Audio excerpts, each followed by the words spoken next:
Em nome do Pai, e do Filho, e do Espírito Santo. Amém. Queridos irmãos e irmãs, ouvintes da Rádio São Felipe FM e que também nos acompanham através das mídias, dos meios de comunicação, a paz de nosso Senhor Jesus Cristo, o amor de Deus esteja na vida de cada irmão, de cada irmã, de todas as nossas famílias. Com muita alegria, nós retomamos a partir de hoje os nossos programas semanais de sexta-feira, levando a cada lar, a cada ambiente de trabalho, a palavra de Deus do domingo, do dia do Senhor, fazendo desta palavra fonte de alimento de nossa vida espiritual e mesmo de nossa vida cotidiana. Que o nosso existir humano, como cristãos, como seguidores de Jesus, seja sempre inspirado na sua palavra e no seu modo de viver. Comecemos então este nosso momento de oração e reflexão neste momento das 18 horas, rezando juntos a oração do Ângelus. O anjo do Senhor anunciou a Maria e ela concebeu por obra do Espírito Santo. Ave Maria, cheia de graça, o Senhor é convosco. Bendita sois vós entre as mulheres, bendito o fruto do vosso ventre, Jesus. Santa Maria, Mãe de Deus, rogai por nós, pecadores, agora e na hora de nossa morte. Amém. Eis aqui a serva do Senhor, faça-se em mim segundo a sua palavra. Ave Maria, cheia de graça, o Senhor é convosco.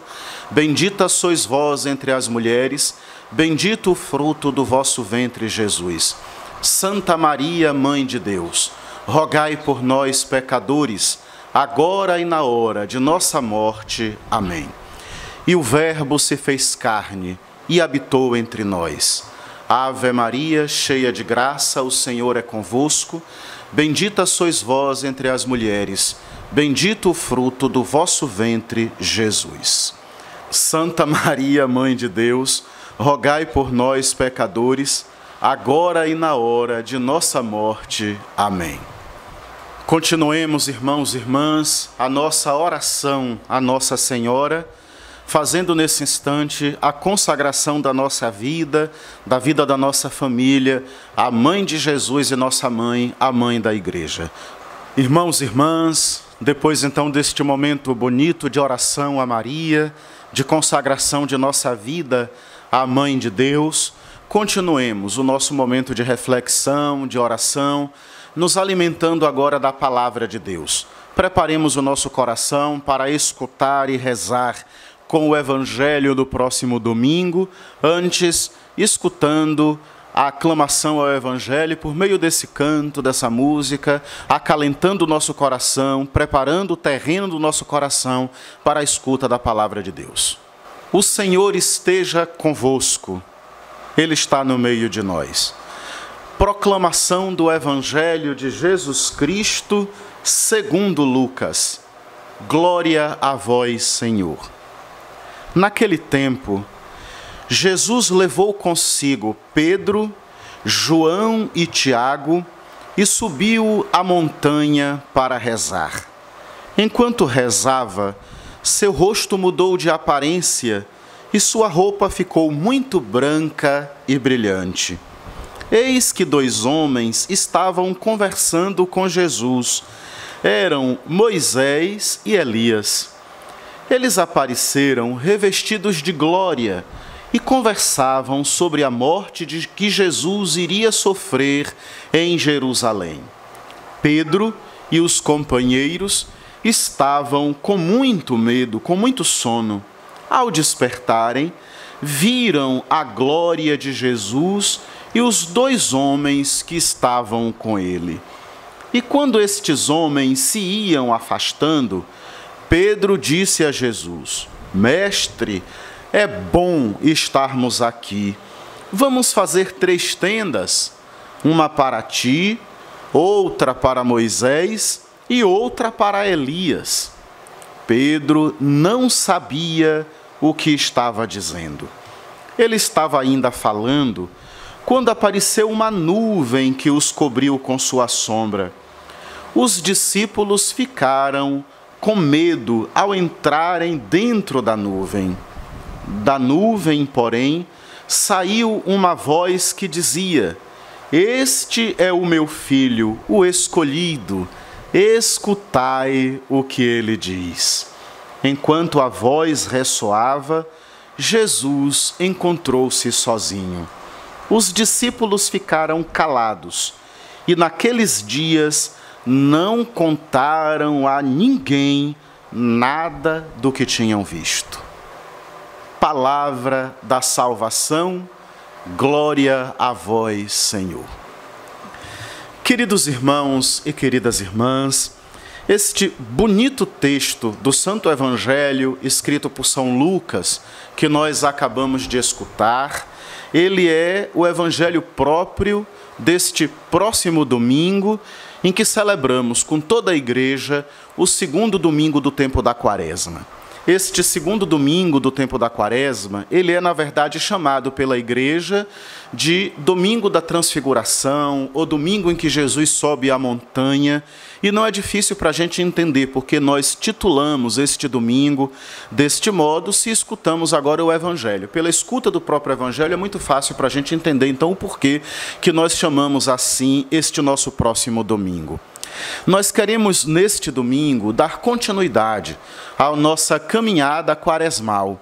A gente tem insistido em dizer, nas nossas celebrações, nas nossas reflexões, que celebrar cada domingo e em cada domingo da Quaresma nos alimentar da escuta da Palavra de Deus é de verdade um momento forte, um momento culminante, o ponto principal de nossa caminhada quaresmal. Tudo mais ajuda.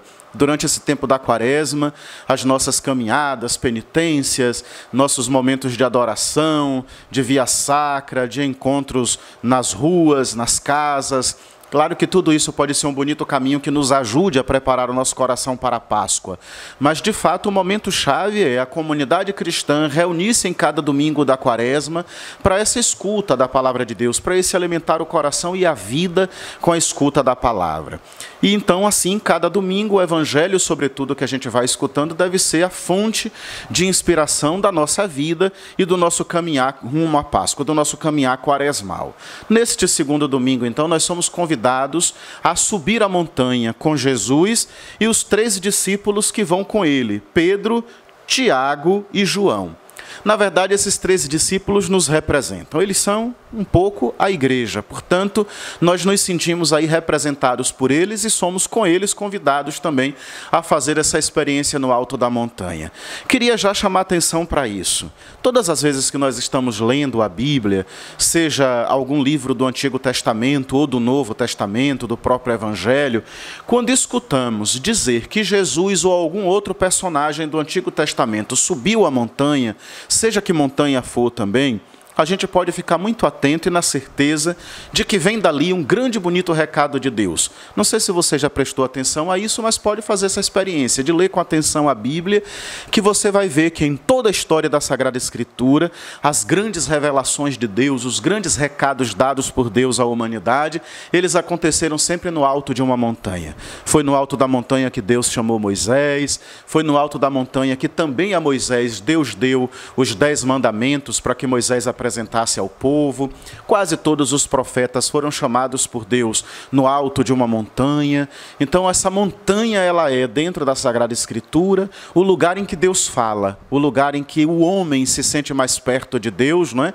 E recebe de Deus as orientações, os recados. Então, hoje o Evangelho também toma essa figura da montanha tão conhecida do Antigo Testamento para dizer que Jesus com esses discípulos, podemos dizer que Jesus com a Igreja subiu a montanha para, no alto daquela montanha, revelar-se aos seus discípulos, dar o grande recado de Deus à Igreja, dar o grande recado de Deus aos seus discípulos.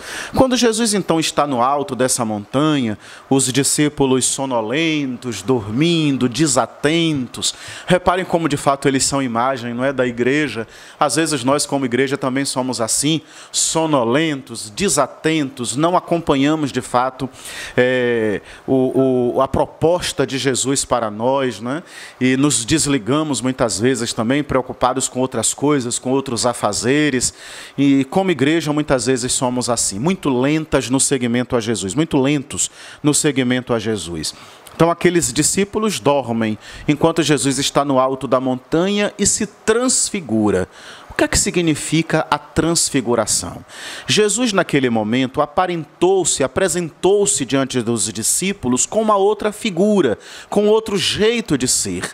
Não se trata de dizer que o corpo de Jesus já não era o mesmo, era outro. Não, não se trata disso. Mas aquele corpo estava glorioso. Diz o Evangelho que Jesus brilhava, que suas roupas eram muito brancas. Quer dizer, havia uma diferença, havia um brilho, uma luz que iluminava Jesus de um jeito diferente naquela hora. O que é que está acontecendo exatamente naquele momento? Jesus está revelando diante da igreja, diante dos seus discípulos, a sua divindade. A divindade de Jesus normalmente está escondida em sua humanidade. Nós sabemos que Jesus é Deus, Deus encarnado, Deus presente no meio da humanidade. Mas Jesus não ficava apresentando esta divindade que ele é, não é, no dia a dia, no cotidiano de sua vida, às pessoas, às multidões, aos discípulos. A divindade de Jesus estava profundamente encarnada em sua humanidade. Ele era verdadeiramente humano, profundamente humano. E é exatamente aí, neste ser exageradamente humano, profundamente humano, que estava no dia a dia da vida de Jesus, revelada a sua divindade. Mas naquela hora, no alto daquela montanha, a divindade de Jesus, normalmente escondida em sua humanidade, ela vem à tona, ela transparece, e transparece em forma de brilho, em forma de luz. Os discípulos então olham para Jesus e veem um brilho extraordinário em Jesus. E para a surpresa dos discípulos, e por que não dizer nossa também, naquela hora Jesus aparece ladeado de Moisés e de Elias, de duas figuras muito conhecidas nossas do Antigo Testamento, que já tinham cumprido sua missão, que já tinham morrido, que já não estavam mais presentes na terra, mas que naquela hora aparecem ali, um do lado direito, outro do lado esquerdo de Jesus. Por que Moisés e Elias aparecem naquele momento, né? Qual a importância da presença de Moisés e Elias ali? Moisés é a lei. É aquele que representa a lei na Sagrada Escritura. Foi a Moisés que Deus deu os mandamentos e foi Moisés quem deu ao povo de Deus os mandamentos dados por Deus para que o povo pudesse viver a partir daquela lei, a partir daqueles mandamentos. Então, quando nós nos lembramos da figura de Moisés dentro da Sagrada Escritura, o que vem à nossa cabeça é sempre isso, a imagem mesmo da lei. Nós nos lembramos da lei, das leis de Deus. Elias é o grande profeta, é o profeta que o povo de Deus, o povo do Antigo Testamento, nunca esqueceu. A profecia de Elias foi realizada num momento muito difícil da vida do povo de Israel. E ele foi o profeta que alimentou a esperança do povo, que não deixou o povo perder a esperança naquele momento difícil vivido pelo povo do Antigo Testamento. Por isso mesmo, o povo tinha um amor muito grande à profecia de Elias. E as tradições diziam, então, do Antigo Testamento, que Elias não teria morrido, que no final de sua vida ele foi arrebatado por uma coluna de fogo, foi levado aos céus, e o povo então esperava o dia em que Elias haveria de voltar. Isso a gente pode perceber, por exemplo, numa outra passagem do Evangelho, que certamente você que agora nos escuta, nos acompanha, deve se lembrar. Tem um momento do Evangelho que Jesus pergunta aos seus discípulos, né? Quem sou eu para o povo? O que é que o povo diz a meu respeito?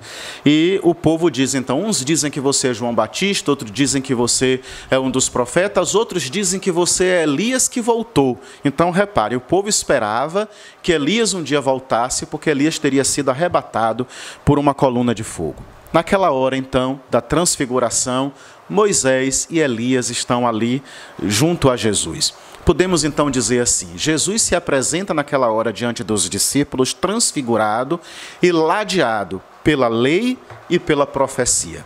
A lei representada em Moisés e a profecia representada em Elias. O que é que isso significa para nós? Que naquele momento em que a divindade de Jesus se apresenta à nossa humanidade, à igreja, Jesus está nos dizendo então com este gesto e com estas presenças ilustres de Moisés e Elias, que ele é o cumprimento pleno e definitivo de toda a lei e de toda a profecia.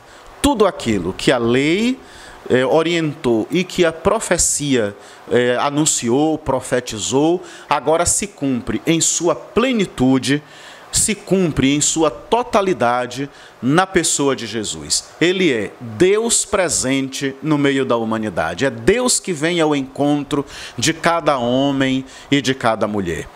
Pedro e os outros discípulos se assustam com aquilo. Não sabem nem o que dizer. E eu acho interessante isso, que o Evangelho faz questão de dizer que Pedro, que na verdade Pedro não sabia o que dizer. Você certamente já ouviu aquela história de que quando a gente não sabe o que dizer, é melhor a gente ficar calado, não é? Porque diz que boca calada, não é? Não lembro direito como é que é o ditado, mas é melhor a gente ficar calado e não dizer nada quando a gente não tem segurança daquilo que a gente tem para dizer. A gente acaba dizendo bobagem quando a gente não sabe o que dizer. Então Pedro, na verdade, acaba manifestando, por que não dizer uma bobagem mesmo, né? Naquele momento de êxtase, de susto, de medo, de uma mistura de sentimentos, ele então diz a Jesus: Senhor, vamos fazer 3 tendas, uma para ti, outra para Moisés e outra para Elias. Onde é que está a bobagem do que Pedro está dizendo? A gente lendo assim nem percebe, acha até bonitinho. Pedro está querendo fazer umas tendas para Jesus, Moisés e Elias. Ele se apresenta até de modo humilde, ele não quer uma tenda para ele, né? E o que teria então de bobagem nisso tudo? Na verdade, a tenda, dentro do contexto do povo de Israel, ela é sinal de permanência. É bom a gente se lembrar que o povo de Israel era nômade, era um povo que vivia em grandes peregrinações. Onde o povo chegava e armava a tenda, ali era o lugar de permanecer, ali era o lugar de fixar-se, de ficar. Não é? Então, quando Pedro propõe fazer 3 tendas, o que é que ele está querendo? Permanecer no alto da montanha. Ele está querendo não descer. Ali está tão bom que é melhor ficar ali mesmo. Não é? Bom, mas a grande questão é que permanecer no alto daquela montanha é um modo para Pedro, para os outros discípulos, de fugir dos conflitos. Lá embaixo, no meio da comunidade, no meio do povo judeu, o conflito já estava muito grande. Jesus já estava sendo rejeitado, já estava sendo muito criticado. Em alguns momentos já tinham tentado prender Jesus. Pedro já estava vivendo, junto com os outros discípulos, um momento de muita tensão e de muito medo. Ele sabia que se Jesus fosse preso e condenado, eles, os discípulos, também de certo modo pagariam por isso. Então, no fundo, Pedro está sendo covarde. Fazer 3 tendas ali em cima significa fugir dos conflitos. Aqui está tão bom que é melhor ficar aqui mesmo. Descer para quê? Descer para enfrentar dificuldades, não é? Então é melhor a gente fugir das dificuldades, fugir dos conflitos e permanecer aqui em cima. Minha gente, olha, Pedro é um pouco, como eu insisto em dizer, o retrato de todos nós, o retrato da igreja. Ele é uma figura que nos representa. Às vezes nós também somos assim e precisamos tomar cuidado com isso, viu? Às vezes também usamos da igreja e dos nossos momentos de oração, de louvor, não é? De contemplação de Deus, para fugir das nossas realidades, dos nossos problemas. Quantas vezes a gente também chega na igreja e nossos momentos de oração são tão bonitos, tão profundos, nos dá uma paz de espírito tão grande, que a gente também sente essa vontade, né? Que bom seria se a gente ficasse aqui mesmo, se a gente não tivesse que voltar para casa, porque em casa estão os conflitos, não é?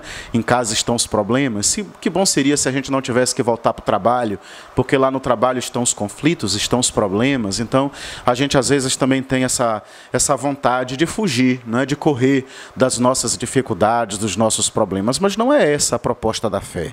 A fé não pode ser de jeito nenhum uma fuga.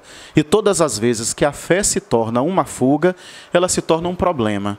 Não é? Então, de modo algum, a fé pode ser pensada assim. A fé, o seguimento a Jesus Cristo nos dá uma outra condição. Nós não seguimos a Jesus para fugir dos nossos problemas.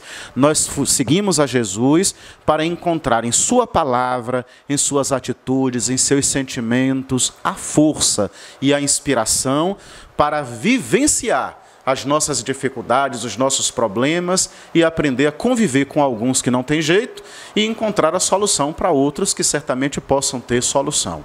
Então, seguir a Jesus nos dá força para enfrentar as dificuldades. Não pode ser um jeito de fugir dessas dificuldades. Por isso, então, Jesus desce a montanha com os discípulos. Lá em cima não é o lugar de permanecer. Lá foi muito bom, foi muito bonito. O que aconteceu lá em cima deixou claro para os discípulos, não é? Quem é Jesus, mas é preciso continuar o caminho. E continuar o caminho como? Continuar o caminho a partir do último grande acontecimento desse evangelho de hoje, que foi a voz do Pai do céu que se fez ouvir. E a voz do Pai do céu se faz ouvir, dizendo exatamente isso aos discípulos. Este é o meu filho, o escolhido, escutai o que ele diz. Queremos viver bem esse tempo quaresmal? Queremos viver bem a nossa vida? Então aqui está o caminho, a receita. A receita é escutar o que diz Jesus. Então não só nesse domingo, segundo domingo da quaresma, mas em todos os domingos da quaresma, em todos os domingos da nossa vida, da nossa caminhada de igreja, essa deve ser então a receita, esse deve ser o caminho para a gente poder viver com graça e com alegria a nossa vida de cristãos. Escutar o que nos diz Jesus. E é bom lembrar uma coisa que eu acho muito forte e importante. O verbo escutar significa muito mais do que ouvir. O verbo escutar é bem mais amplo. Quando a gente diz assim, eu estou ouvindo, significa que o nosso ouvido está funcionando bem. A gente está ouvindo direitinho o que a pessoa está dizendo. Mas quando a gente fala de escutar, vai muito além disso. Eu lembro para você, por exemplo, um costume que nossas mães têm, né? Às vezes as nossas mães reclamando, brigando com a gente, sobretudo quando a gente ainda é muito menino, elas costumam dizer assim, eu falo, esse menino não me escuta, né? Quer dizer, o que é que significa escutar? Escutar não significa só ouvir com o ouvido, mas significa pôr em prática, acolher, seguir aquele conselho, aquela orientação, aquilo que nossa mãe está mandando. Pois isso vale perfeitamente dentro do evangelho que nós hoje escutamos também. Escutar Jesus aqui é muito mais do que simplesmente ouvir o que Jesus está dizendo, mas é pôr em prática, colocar em prática as suas orientações, os seus mandamentos, é viver como ele próprio viveu. Que seja esse, então, de verdade, o nosso caminho para que nós sejamos cada vez mais cristãos. Vamos, encerrando essa nossa reflexão, escutar mais uma música que nos ajude a meditar e que nos ajude a acolher no coração esta santa palavra.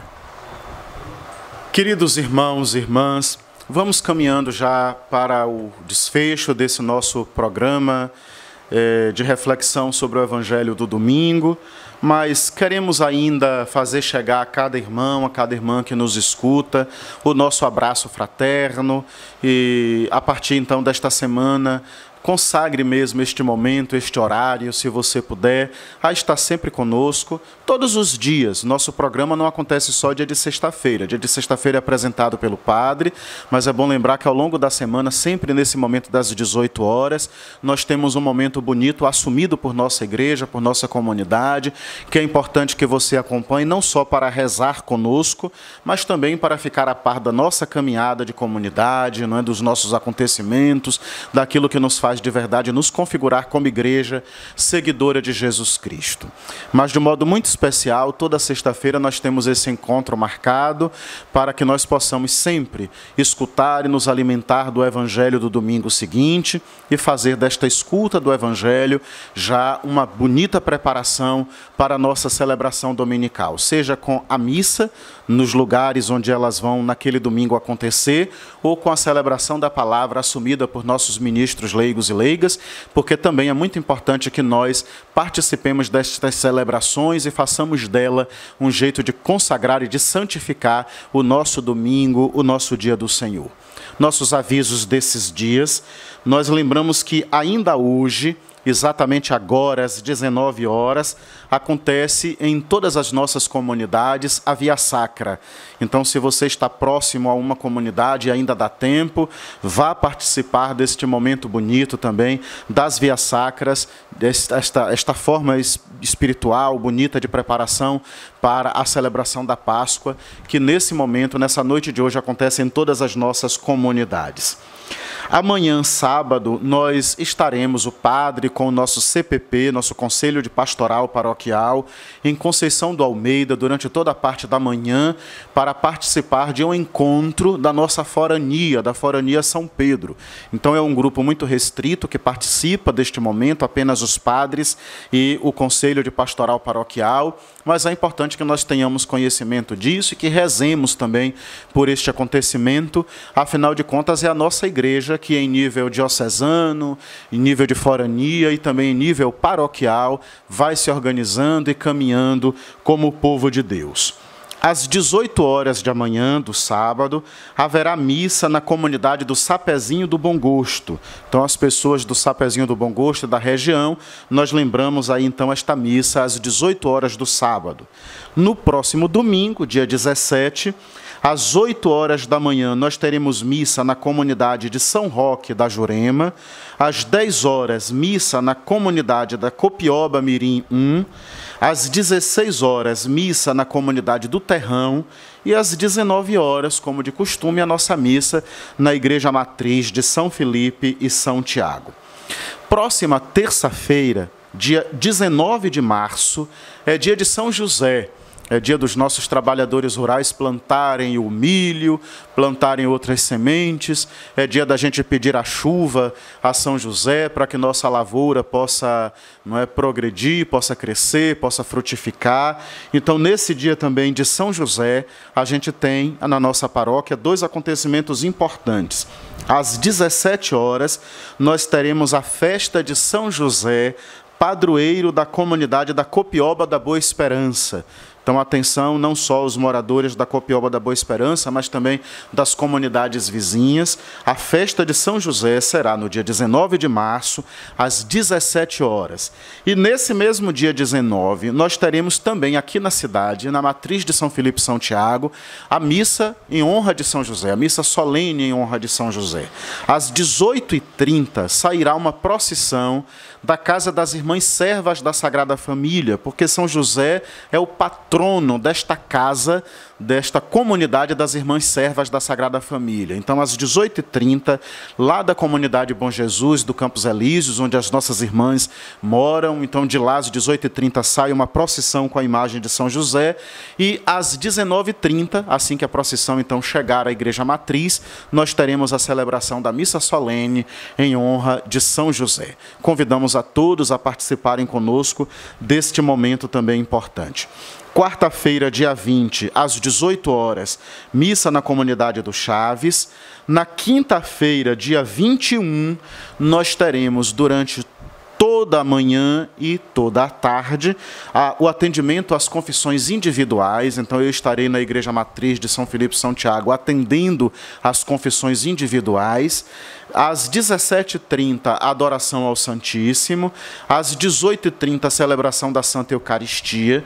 E às 19h30 da próxima quinta-feira, dia 21, a confissão comunitária, a celebração comunitária do Sacramento da Penitência com as mulheres. Então, a todas as mulheres que estão aí querendo fazer a sua preparação para a Páscoa, nós lembramos então que este momento comunitário do Sacramento da Penitência será na próxima quinta-feira, dia 21, às 19h30, na nossa Igreja Matriz. Então, participem conosco destes momentos importantes, caminhem de verdade conosco como cristãos católicos, sobretudo neste tempo quaresmal. Chegando então de fato agora ao final do nosso programa, do nosso momento, nós queremos fazer esse momento de oração, pedindo a Nosso Senhor, por meio da oração da coleta do próximo domingo, que nos santifique, que nos abençoe, para que nós possamos viver como verdadeiros seguidores dele. Oremos. Ó Deus, que nos mandastes ouvir o vosso Filho amado, alimentai nosso espírito com a vossa palavra, para que, purificado o olhar de nossa fé, nos alegremos com a visão da vossa glória. Por nosso Senhor Jesus Cristo, vosso Filho, na unidade do Espírito Santo. Amém. O Senhor esteja com vocês. Ele está no meio de nós. A bênção do Deus Todo-Poderoso, Pai e Filho e Espírito Santo, desça sobre todos os que nos escutam, sobre todas as nossas famílias e permaneça para sempre. Amém. Queridos irmãos e irmãs, uma boa noite de sexta-feira a todos, um bom final de semana, um bom e santo domingo, que o Senhor esteja no coração e na vida de cada um.